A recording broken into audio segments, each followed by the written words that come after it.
जी, अजीत शेखर जी, जीओ साहब ते मेरे भैन भराओ, मैं अपनी गल करने तो पहला श्रद्धांजलि के एक शब्द कहना चाहूँगा, क्योंकि पिछले दिनी साडा एक बहुत ही महान आलोचक डॉक्टर रजनीश बहादुर जिसकी बहुत बड़ी देन है पंजाबी साहित्य नूं, पंजाबी जगत नूं। मैं चाहुंदा कि ठीक है, चलो आप वो रस्मी कार्रवाई कोई एडी गल नहीं हैगी, पर मैं उन्होंने जिहड़े है अपनी संवेदना जी है उन्होंने परिवार नाल प्रगट करदा, अपनी सारी सभा बनाना जी है संवेदना प्रगट करदा कि उन्होंने अजे उम्र बहुत ही ज़्यादा नहीं सी, बहुत कुछ है पंजाबी साहित्य उन्होंने देना सी, इस करके जो है ये बड़ा दुख होया।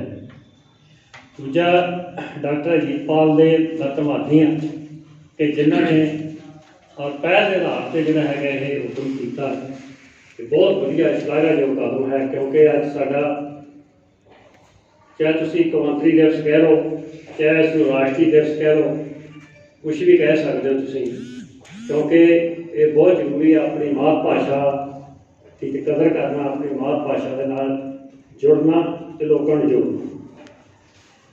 तीसरी गल मैं जी अपना, क्योंकि मैं लिखती पेपर थोड़े रूबरू रखना, मेरी भाषा प्रति एक विचारधारा, मैं ठीक है हर व्यक्ति अपनी मातृभाषा की भावुक होएगा, पर मैं चाहना कि उस बंदे की जब तक उसकी विचारधारा नहीं भाषा प्रति, तो उदों तक वो उससे पहला दे नहीं सकता। तो मैं जो अपनी जो विचारधारा ये मेरे पेपर में झलकेगी, मैं चाहना कि वो तुहानू आत्मसात करने की लोड़ है, ताकि जो है तुहाडा जी दृष्टि हैगी, तुहाडा जो नज़रिया है वो भाषा प्रति बन सके। इस करके मैं अपनी जी गल हैगी वो कल्चर तो शुरू कराँगा। वैसे इन्होंने वह विषय कुछ होर रखा, पर विषय मेरा भी लगभग वही है, पंजाबी भाषा का मसला चुनौतियों का समाधान, ये मैं इसका हैडिंग रखा।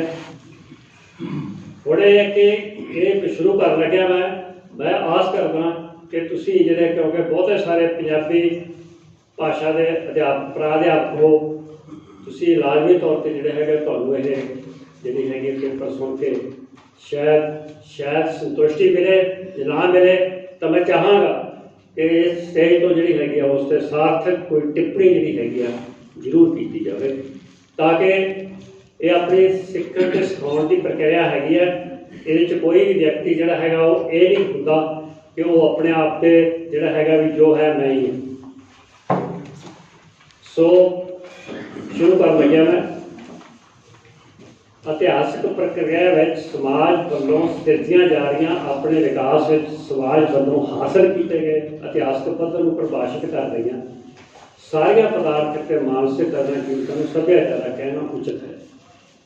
सभ्याचार एक इतिहासक घटना होती है कि इसका विकास समाजिक आर्थिक बनतर के सिलसिले वजों निश्चित होता है। वास्तविक सभ्याचार सीधे या सीधे रूप में लोगों दी सरगर्मियां कमां काजां में उपज होता है। किसी आर्थिक प्रबंध का प्रमुख ते विस्तृत उसार सभ्याचार होता है। सभ्याचार एक मनुख, एक समाज, एक कौम की जीवन जांच होता है। ये स्टैटिक नहीं, जटिल, बहुपक्षी ते गतिशील बनता है। सभ्याचार के विभिन्न प्रारूपों सब तो अहम भाषा होती है। भाषा के दो रूप होते हैं, लिखती ते अलिखती। लिखती रूप में भाषा की लिपि की लोड़ होती है, अलिखती रूप को बोली कहना उचित है। इन्होंने दोनों रूपों नाल भाषा उकड़ती है तो विकसित होती है। भाषा बोली बिना कोई समाज, कोई कौम, मनुख अधूरा होता है। भाषा नाल किसी समाज, कौम, मनुख की दिख ते पछाण बनती है, परंतु भाषा की उत्पत्ति, उसके विकास हो विकसित होने सदियां लगदियां हैं। वास्तविक मनुख की किरत यह गल नोट करने वाली है, वास्तविक मनुख की किरत, हथ, प्रकृति ते दिमाग के दमदात्मक रिश्ते चों हौली हौली भाषा की उत्पत्ति होती है और फिर हौली हौली विकसित होती है। भाषा एक दिन की उपज नहीं, ये लंबे मनुखी यतन संघर्ष की देन है। भाषा मनुख की अहम प्राप्ति है। मनुख ने भाषा की सिरजना की, ਤੇ ਭਾਸ਼ਾ ਨੇ ਮਨੁੱਖ ਨੂੰ ਹੋਰ ਸਿਰਜਿਆ। ਇਹ ਨੋਟ ਕਰਨ ਵਾਲੀ ਗੱਲ ਹੈ, ਕਿਉਂਕਿ ਭਾਸ਼ਾ ਜਿਹੜੀ ਹੈਗੀ ਆ, ਜੇ ਇਸ ਦੀ ਸਿਰਜਣਾ ਮਨੁੱਖ ਨੇ ਕੀਤੀ ਹੈ ਤਾਂ ਇਹ ਮਨੁੱਖ ਨੂੰ ਅੱਗੋਂ ਫਿਰ ਸਿਰਜਦੀ ਹੈ ਤੇ ਉਹਦਾ ਹੋਰ ਉਹਨੂੰ ਵਿਕਾਸ ਹੁੰਦੀ ਹੈ। ਭਾਸ਼ਾ ਮਨੁੱਖ ਦੀ ਅਹਿਮ ਪ੍ਰਾਪਤੀ ਹੈ। ਮਨੁੱਖ ਨੇ ਭਾਸ਼ਾ ਦੀ ਸਿਰਜਣਾ ਕੀਤੀ ਤੇ ਭਾਸ਼ਾ ਨੇ ਮਨੁੱਖ ਨੂੰ ਹੋਰ ਸਿਰਜਿਆ ਹੈ ਤੇ ਸਿਰਜ ਰਹੀ ਹੈ। ਮਨੁੱਖ ਅਤੇ ਭਾਸ਼ਾ ਦਾ ਰਿਸ਼ਤਾ ਵੀ ਦਵੰਦਾਤਮਕ ਹੈ। ਵਾਸਤਵਿਕਤਾ ਇਹ ਹੈ ਕਿ ਇਸ ਸਮੇਂ ਸਮੁੱਚਾ ਸੰਸਾਰ ਭਾਸ਼ਾ ਨਾਲ ਗਤੀਸ਼ੀਲ ਹੈ। ਵਿਕਸਿਤ ਲੋਕ, ਵਿਕਾਸਸ਼ੀਲ ਲੋਕ, ਅਣਵਿਕਸਿਤ ਲੋਕ ਜਾਂ ਆਦੀਵਾਸੀ ਕਬੀਲੇ ਭਾਸ਼ਾਕਾਰ ਜੀਵਤ ਹਨ। ਇਹਨਾਂ ਦੀ ਹੋਂਦ ਭਾਸ਼ਾਕਾਰ ਹੈ। ਜੇਕਰ ਕਿਸੇ ਕੌਮ, ਸਮਾਜ, ਕਬੀਲੇ ਦੀ ਭਾਸ਼ਾ ਮਰ ਗਈ ਤਾਂ ਇਸ ਦਾ ਸਿੱਧਾ ਅਰਥ ਹੈ ਕਿ ਉਹਨਾਂ ਦਾ ਵਜੂਦ ਵੀ ਬੇਵਜੂਦਾ ਹੋ ਜਾਵੇਗਾ। ਸੰਸਾਰ ਵਿੱਚ ਇਸ ਛੋਟੀਆਂ ਮੋਟੀਆਂ ਲਗਭਗ 6000 ਭਾਸ਼ਾਵਾਂ ਦੀ ਹੋਂਦ ਹੈ, ਪਰੰਤੂ ਇਹਨਾਂ ਭਾਸ਼ਾਵਾਂ 'ਚੋਂ ਲਗਭਗ 5000 ਭਾਸ਼ਾਵਾਂ ਆਪਣਾ ਅਸਤਿਤਵ ਗਵਾਉਣ ਕਿਨਾਰੇ ਹਨ। ਇਸ ਆਧੁਨਿਕਤਾ ਅਤੇ ਗਲੋਬਲੀ ਵਰਤਾਰੇ ਬਹੁਤ ਸਾਰੀਆਂ ਭਾਸ਼ਾਵਾਂ ਦਾ ਵਜੂਦ ਖਤਰੇ ਵਿੱਚ ਪਾ ਦਿੱਤਾ ਹੈ। ਪਿਛਲੇ ਸਮੇਂ ਵਿੱਚ ਯੂਨੈਸਕੋ ਦੀ ਰਿਪੋਰਟ ਵਿੱਚ ਇਹ ਡਰ, ਇਹ ਸ਼ੰਕਾ ਪ੍ਰਗਟਾਈ ਗਈ ਸੀ ਕਿ ਇਸ ਸਮੇਂ ਲਗਭਗ ਸੰਸਾਰ ਦੀਆਂ ਬਹੁਤ ਸਾਰੀਆਂ ਖੇਤਰੀ ਭਾਸ਼ਾਵਾਂ ਨੂੰ ਖਤਰਾ ਦਰਪੇਸ਼ ਹੈ। ਇਹ ਭਾਸ਼ਾਵਾਂ ਆਉਣ ਵਾਲੇ 50 ਸਾਲਾਂ ਬਾਅਦ, ਭਾਵ ਇਸ ਸਦੀ ਦੇ ਅੰਤ ਤੱਕ ਖਤਮ ਹੋ ਜਾਣਗੀਆਂ। ਕੇਵਲ ਨਵ ਸਾਮਰਾਜਵਾਦੀ, ਭਾਵ ਨਵ ਪੂੰਜੀਵਾਦੀ ਵਿਸ਼ਵੀਕਰਨ ਦੀਆਂ ਕੁਝ ਕੁ ਭਾਸ਼ਾਵਾਂ ਦਾ ਦਬਦਬਾ ਹੋਣ ਦੀ ਸੰਭਾਵਨਾ ਬਣ ਚੁੱਕੀ ਹੈ। ਇਸ ਵਰਤਾਰੇ ਨੂੰ ਠੱਲ੍ਹਣ ਤੇ ਰੋਕਣ ਲਈ ਚੇਤਨ ਵਰਗਾਂ ਨੂੰ ਸੰਘਰਸ਼ਰਤ ਹੋਣਾ ਪਵੇਗਾ। ਜੇਕਰ ਅਸੀਂ ਇਸ ਘਿਨਾਉਣੇ ਪੂੰਜੀਵਾਦੀ ਵਿਸ਼ਵੀਕਰਨ ਦੇ ਵਰਤਾਰੇ ਖਿਲਾਫ ਮੋਰਚਾਬੰਦੀ ਨਾ ਕੀਤੀ ਤਾਂ ਭਾਸ਼ਾ ਦਾ ਕੀ, ਸਾਡੇ ਸੱਭਿਆਚਾਰ ਦੇ ਹੋਰ ਮਾਰਮਿਕ ਪਹਿਲੂਆਂ ਦਾ ਖਾਤਮਾ ਵੀ ਲਾਜ਼ਮੀ ਹੈ। ਇੱਥੇ ਮੈਂ ਸਪਸ਼ਟ ਕਰਨਾ ਚਾਹੁੰਦਾ ਹਾਂ ਕਿ ਨਵ ਪੂੰਜੀਵਾਦੀ ਮੁਲਕ ਆਪਣੀ ਆਰਥਿਕ ਅਤੇ ਵਿਚਾਰਧਾਰਕ ਸਰਦਾਰੀ ਹੱਦ ਤੱਕ ਸਾਡੇ ਮੁਲਕਾਂ 'ਤੇ, ਸਾਡੀਆਂ ਮੰਡੀਆਂ ਦੇ ਕਬਜ਼ੇ ਲਈ ਅੱਗੇ ਵਧ ਰਹੇ ਹਨ। ਇਹਨਾਂ ਨੇ ਪ੍ਰਾਪਤ ਸੱਭਿਆਚਾਰ ਨੂੰ ਵਧਾ ਬਣਾ ਕੇ ਸਾਡੀਆਂ ਮਾਨਤਾਵਾਂ, ਇਹਨਾਂ ਨੇ ਸੱਭਿਆਚਾਰ ਨੂੰ ਵਧਾ ਬਣਾ ਕੇ ਸਾਡੀਆਂ ਮਾਨਤਾਵਾਂ, ਸਾਡੀਆਂ ਧਾਰਨਾਵਾਂ, ਸਾਡੀਆਂ ਸੋਚਾਂ ਦ੍ਰਿਸ਼ਟੀਆਂ, ਸਾਡੀਆਂ ਇੱਛਾਵਾਂ ਆਕਾਂਖਿਆਵਾਂ, ਸਾਡੇ ਰਹਿਣ ਸਹਿਣ, ਖਾਣ ਪੀਣ, ਰੋਹ ਰੀਤਾਂ ਨੂੰ ਬਦਲਣ ਲਈ ਹਮਲਾਵਰ ਰੁਖ ਅਪਣਾਇਆ ਹੋਇਆ ਹੈ। ਇਸ ਦੀ ਲਪੇਟ ਵਿੱਚ ਪੰਜਾਬ ਵੀ ਆ ਰਿਹਾ ਹੈ। ਸਾਡੀ ਆਰਥਿਕਤਾ, ਸਮਾਜਿਕਤਾ, ਰਾਜਨੀਤੀ, ਸੱਭਿਆਚਾਰ, ਸਾਹਿਤ ਆਦਿ ਇਸ ਵਿਸ਼ਵੀਕਰਨ ਦੇ ਕੁਪ੍ਰਭਾਵ ਹੇਠ ਆ ਚੁੱਕਾ ਹੈ। ਪੂੰਜੀਵਾਦੀ ਵਿਸ਼ਵੀਕਰਨ ਨੇ ਆਰਥਿਕਤਾ ਤੋਂ ਬਾਅਦ ਸਭ ਤੋਂ ਵੱਡਾ ਹਮਲਾ ਭਾਸ਼ਾ ਸੱਭਿਆਚਾਰ 'ਤੇ ਬੋਲ ਰੱਖਿਆ। ਇਹ ਤੁਹਾਨੂੰ ਮੈਂ ਦੱਸਣਾ ਚਾਹੁੰਦਾ ਕਿ ਜਦੋਂ ਕਿਸੇ ਸਮਾਜ ਨੂੰ, ਕਿਸੇ ਦੇਸ਼ ਨੂੰ ਕੰਟਰੋਲ ਕਰਨਾ ਹੈ ਤਾਂ ਉਹਨਾਂ ਦੀ ਆਰਥਿਕਤਾ ਦੇ ਕੰਟਰੋਲ 'ਚ ਕੀਤਾ ਜਾਵੇ ਤੇ ਸਭ ਤੋਂ ਪਹਿਲਾਂ ਬਾਕੀ ਵਿਗਿਆਨਾਂ ਨੂੰ ਛੱਡ ਕੇ, ਜਿਹੜੇ ਸੋਸ਼ਲ ਵਿਗਿਆਨ, ਉਹਨਾਂ ਤੋਂ ਬਿਨਾਂ ਕਲਚਰ ਨੂੰ ਜਿਹੜਾ ਹੈਗਾ ਪਕੜਿਆ ਜਾਵੇ, ਤਾਂ ਕਿ ਜੇਕਰ ਉਹਨਾਂ ਨੇ ਕਲਚਰ ਨੂੰ ਆਪਣੀ ਮੁੱਠੀ ਦੇ ਵਿੱਚ ਬੰਦ ਕਰ ਲਿਆ ਤਾਂ ਇਹਦਾ ਅਰਥ ਹੈ ਕਿ ਤੁਹਾਡਾ ਜਿਹੜਾ ਹੈਗਾ ਸਾਰਾ ਕੁਛ ਚੇਂਜ ਹੋ ਗਿਆ। ਇਹਦਾ ਅਰਥ ਹੈ ਕਿ ਤੁਹਾਡੇ 'ਤੇ ਸਰਕਾਰੀ ਉਹਨਾਂ ਦੀ ਹੋ ਗਈ। ਸੋ ਇਸ ਕਰਕੇ ਕੀ ਹੈ ਕਿ ਕਿਸੇ ਸਮਾਜ, ਕੌਮ ਨੂੰ ਆਪਣੇ ਵੱਸ ਵਿੱਚ ਕਰਨ ਲਈ ਉਸ ਦੇ ਸੱਭਿਆਚਾਰ ਨੂੰ ਆਪਣੇ ਅਨੁਸਾਰੀ ਕਰਨਾ ਹੁੰਦਾ ਹੈ। ਇਸ ਕਰਕੇ ਪੂੰਜੀਵਾਦੀ ਵਿਸ਼ਵੀਕਰਨ ਨੇ ਸਭ ਤੋਂ ਵੱਡਾ ਹਮਲਾ ਭਾਸ਼ਾ ਸੱਭਿਆਚਾਰ 'ਤੇ ਬੋਲਿਆ ਹੈ। ਇੱਕ ਖਤਰਾ ਦਾ ਪੂੰਜੀਵਾਦੀ ਵਿਸ਼ਵੀਕਰਨ ਨੂੰ ਦਰਕਾਰ ਹੈ। ਦੂਜਾ ਖਤਰਾ ਭਾਰਤੀ ਸਟੇਟ ਵੱਲੋਂ ਸੱਭਿਆਚਾਰਕ ਸਾਮਰਾਜ ਸਥਾਪਿਤ ਕਰਨ ਵਿੱਚ ਰਹਿੰਦਾ ਹੈ। ਇਹ ਧਿਆਨ ਦੇਣ ਦੀ ਲੋੜ। ਖਤਰੇ ਦੋ ਨੇ ਸਾਡੇ ਸਾਹਮਣੇ। ਇਸ ਭਾਸ਼ਾ ਸਭ ਤੋਂ ਵੱਡਾ ਖਤਰਾ ਹੈਗਾ ਪੂੰਜੀਵਾਦੀ ਵਿਸ਼ਵੀਕਰਨ ਦਾ। ਦੂਜਾ ਸਭ ਤੋਂ ਵੱਡਾ ਖਤਰਾ ਸਾਡਾ ਹੈਗਾ ਜਿਹੜਾ ਸੱਭਿਆਚਾਰਕ ਰਾਸ਼ਟਰਵਾਦ ਇੱਥੇ ਸਥਾਪਿਤ ਕੀਤਾ ਜਾ ਰਿਹਾ। ਉਹ ਹੈਗਾ, ਤੁਹਾਨੂੰ ਸਾਰਿਆਂ ਨੂੰ ਪਤਾ ਕਿ ਇਸ ਸਮੇਂ ਹਿੰਦੁਸਤਾਨ ਦੀ ਸਥਿਤੀ ਕੀ ਆ, ਔਰ ਉਹਦੇ ਵਿੱਚ ਜਿਹੜੀ ਹੈਗੀ ਇੱਕ ਰਾਸ਼ਟਰ, ਇੱਕ ਭਾਸ਼ਾ ਅੱਗੇ ਗੱਲ ਕਰ ਰਹੇ ਹਾਂ, ਉਹ ਗੱਲ ਆ ਰਹੀ ਹੈ। ਸੋ ਇਸ ਕਰਕੇ ਨਵੀਂ ਸਿੱਖਿਆ ਨੀਤੀ ਜਿਹੜੀ 2020 ਹੁਣ ਲਾਗੂ ਕੀਤੀ ਹੈ, ਸੱਭਿਆਚਾਰਕ ਸਾਮਰਾਜਵਾਦ ਹੈ ਕਿ ਇਹਦੇ ਬਾਰੇ ਦੱਸਣਾ ਚਾਹੁੰਦਾ ਮੈਂ। ਨਵੀਂ ਸਿੱਖਿਆ ਨੀਤੀ 2020 ਤਹਿਤ ਬੰਗਾਲੀ, ਪੰਜਾਬੀ, ਕੰਨੜ, ਤਾਮਿਲ, ਗੁਜਰਾਤੀ, ਮਰਾਠੀ, ਕਸ਼ਮੀਰੀ, ਨੇਪਾਲੀ, ਅਸਾਮੀ, ਮਣੀਪੁਰੀ, ਸੰਥਾਲੀ, ਮੰਡਾਰੀ ਭਾਸ਼ਾਵਾਂ ਨੂੰ ਡੋਬਣ ਦਾ ਕੰਮ ਕੀਤਾ ਜਾ ਰਿਹਾ ਹੈ। ਅੰਗਰੇਜ਼ੀ ਅਤੇ ਹਿੰਦੀ ਨੂੰ ਤਰਜੀਹ ਨਹੀਂ ਦਿੱਤੀ ਜਾ ਰਹੀ।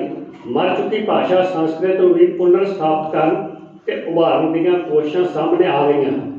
ਅਜਿਹੀ ਕਵੈਤ ਨਾਲ ਸਮਾਜਿਕ ਵਿਕਾਸ 'ਤੇ ਸੱਟ ਵੱਜੇਗੀ ਤੇ ਵਿਭਿੰਨ ਭਾਸ਼ਾਈ ਰਾਜਾਂ ਦੇ ਲੋਕਾਂ ਵਿੱਚ ਬੇਗਾਨਗੀ ਦੀ ਭਾਵਨਾ ਪੈਦਾ ਹੋਵੇਗੀ।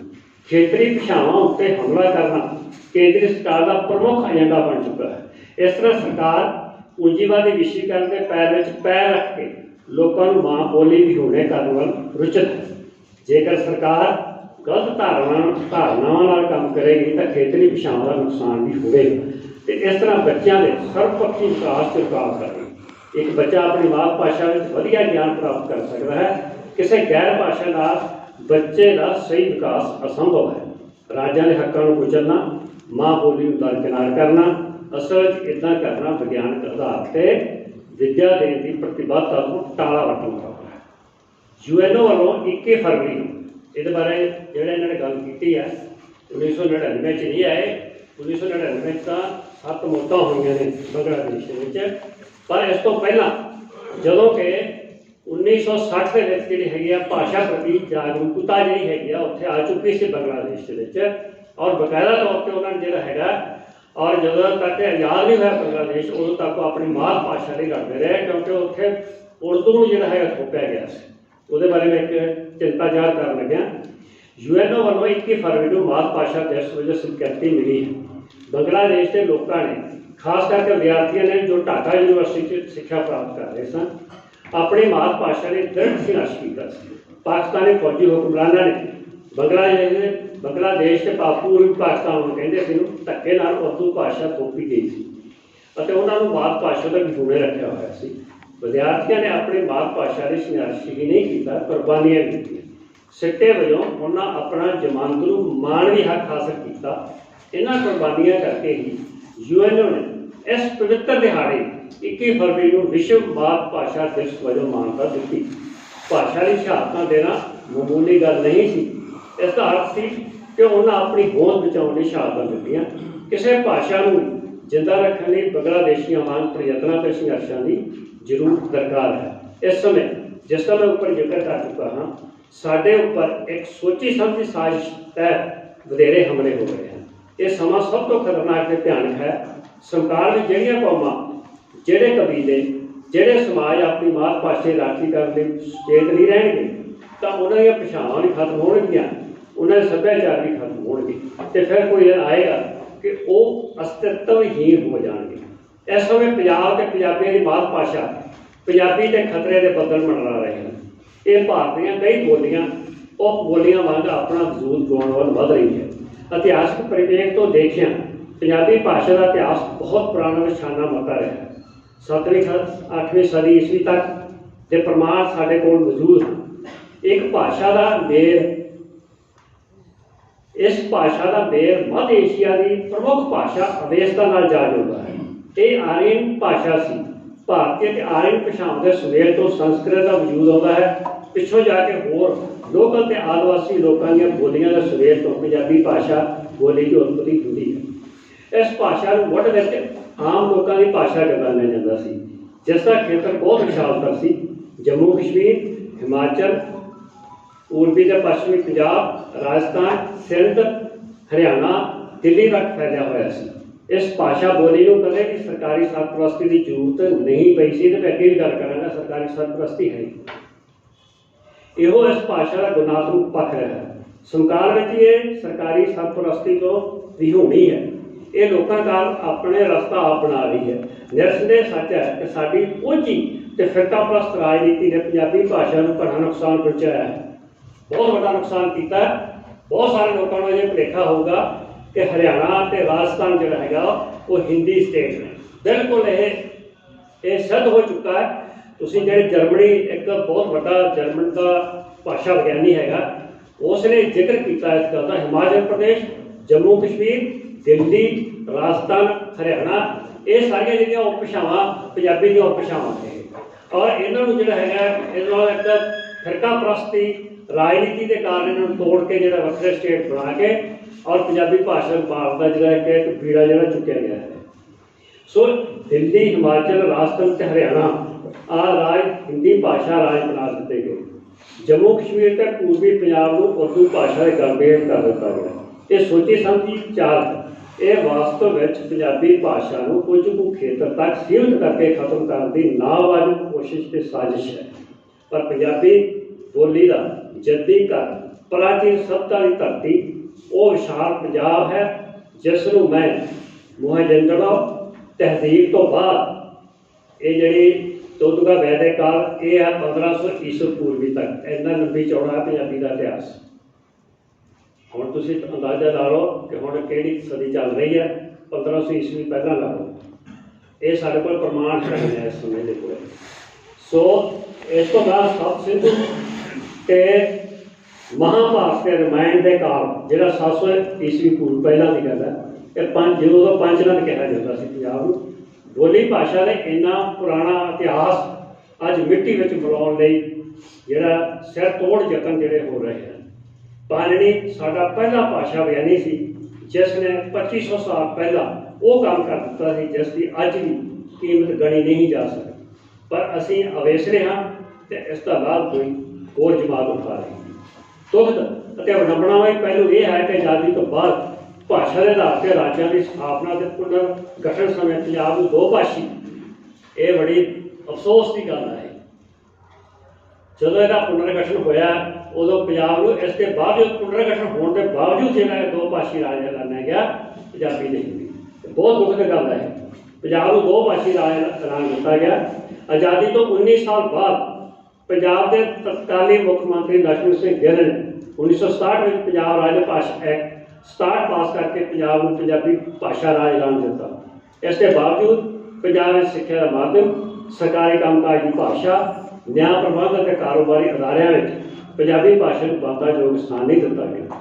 ਸਾਰੇ ਕੰਮ ਕਾਜ ਸਰਕਾਰ ਤੇ ਉਸਦੇ ਅਧਿਕਾਰੀ ਅੰਗਰੇਜ਼ੀ ਵਿੱਚ ਹੀ ਕਰਦੇ ਰਹੇ ਹਨ। ਇਸ ਦਾ ਅਸਰ ਸਰਕਾਰ ਵਿੱਚ ਵੀ ਦੇਖਿਆ ਜਾ ਸਕਦਾ ਹੈ। ਪ੍ਰਾਈਵੇਟ ਅਦਾਰਿਆਂ ਦੇ ਸਕੂਲਾਂ, CBSI ਜਾਂ ICSE ਜਾਂ ਨਵੋਦਿਆ ਸਕੂਲ ਵਿੱਚ ਅੱਜ ਵੀ ਅੰਗਰੇਜ਼ੀ ਤੇ ਹਿੰਦੀ ਨੂੰ ਪ੍ਰਮੁੱਖਤਾ ਹਾਸਲ ਹੈ। ਪੰਜਾਬੀ ਭਾਸ਼ਾ ਨੂੰ ਤੀਜਾ ਸਥਾਨ ਵੀ ਦਿੱਤਾ ਜਾਂਦਾ।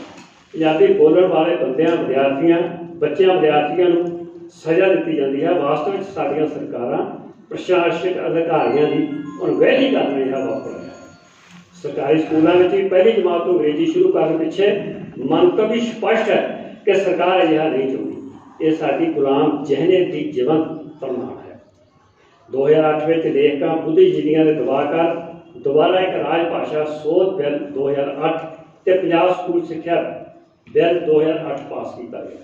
ਇਸ ਬਿੱਲ ਦੀ ਇੱਕ ਮਹੱਤਵਪੂਰਨ ਮੰਗ ਇਹ ਸੀ ਕਿ ਜੋ ਸਰਕਾਰੀ ਅਧਿਕਾਰੀ ਤੇ ਕਰਮਚਾਰੀ ਪੰਜਾਬੀ ਵਿੱਚ ਨਹੀਂ ਕੰਮ ਕਰਨਗੇ ਉਹਨਾਂ ਨੂੰ ਸਜ਼ਾ ਦਿੱਤੀ ਜਾਵੇਗੀ।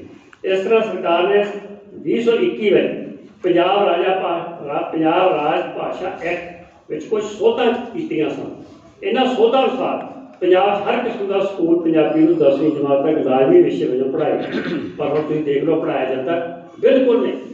ਕੋਈ ਅਜੇ ਤੱਕ ਸਜ਼ਾ ਵਧਾਈ ਗਈ ਹੈ। ਸਗੋਂ ਜਿਹੜਾ ਨਵਾਂ ਐਕਟ ਬਣਾਇਆ ਨਾ ਹੁਣ, ਉਹ 'ਚ ਸਜ਼ਾ ਵਧਾਈ ਗਈ। ਜਿਹੜੇ ਪੰਜਾਬੀ 'ਚ ਕੰਮ ਨਹੀਂ ਕਰਨਗੇ ਉਹਨਾਂ ਨੂੰ ਜੁਰਮਾਨੇ ਲਾਏ ਜਾਣਗੇ ਭਾਰੀ ਮਿਕਦਾਰ ਦੇ ਵਿੱਚ ਤੇ ਸਜ਼ਾ ਦਿੱਤੀ ਜਾਊਗੀ। ਕੋਈ ਕਿਸੇ ਨੂੰ ਕੁਛ ਨਹੀਂ ਹੋਇਆ, ਕਿਉਂਕਿ ਸਰਕਾਰ ਜਿਹੜੀ ਹੈਗੀ ਆ ਉਹ ਨਹੀਂ ਚਾਹੁੰਦੀ ਸਿਰਫ ਦਿਲਾਂ ਤੱਕ ਸੀਮਤ ਹੋਵੇ, ਕਿਉਂਕਿ ਬੁੱਧੀਜੀਵੀਆਂ ਦਾ, ਲੇਖਕਾਂ ਦਾ, ਹੋਰਾਂ ਲੋਕਾਂ ਦਾ ਦਬਾਅ ਸੀ। ਉਸ ਦਬਾਅ ਦੇ ਕਾਰਨ ਐਕਟ ਉਹਨਾਂ ਨੂੰ ਬਣਾਉਣਾ।